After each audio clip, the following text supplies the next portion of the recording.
Thank you. Thanks. I'd like to commend Deputy Murphy and his group for bringing this bill. It's very timely, but it is not the first time that this group, that Deputy Murphy has brought this matter up. In fact, if memory serves me correct, this was being brought up as far back as the COVID committee, which was summer 2020. So this is something that they've been pushing for a long time. And the reason they have, and the reason others have, is because this is a real measure that will help reduce and suppress the transmission of this virus. It is not a reactive, panicked measure. It is a forward-looking, proactive measure that will help if it's implemented in schools and workplaces and public buildings and buildings used by the public. It will help reduce the suppression of this virus, but will also have a longer-term effect of improving the air quality inside our buildings for the transmission of other viruses. At home, we can open our windows as and when we wish. If we're heading down the shop, get a draft through the house or whatever we want.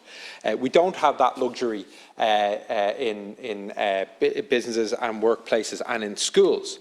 And we know where we're at with schools at the moment. And my Deputy, Aon O'Riordan, will speak in more detail about that now. We've kids freezing cold with their coats on, with windows open, wearing masks. It's absolutely bizarre.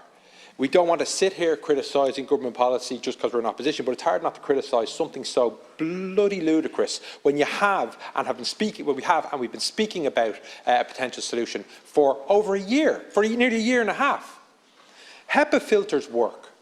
And if you look at an environment where HEPA filters have been used for many years, in terms of airplanes, a more contained, enclosed environment you could ever get.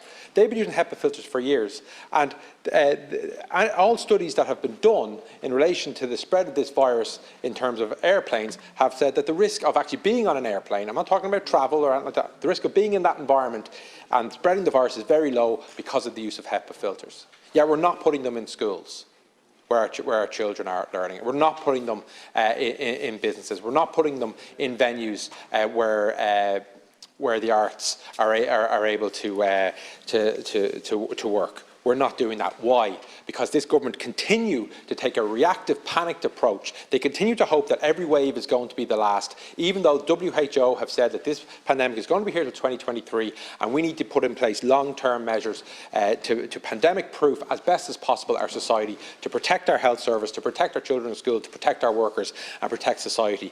And the reason the temperature of anger and opposition is getting so high is because we have been putting forward practical solutions such as this for a long time now. For a long time, that would have benefits far beyond this pandemic. And when it comes to health and safety inspectors, if we go back to meat plant issue, the spread of the virus in meat plants in the summer of 2020 and indeed beyond that, we know that we don't have enough health and safety inspectors.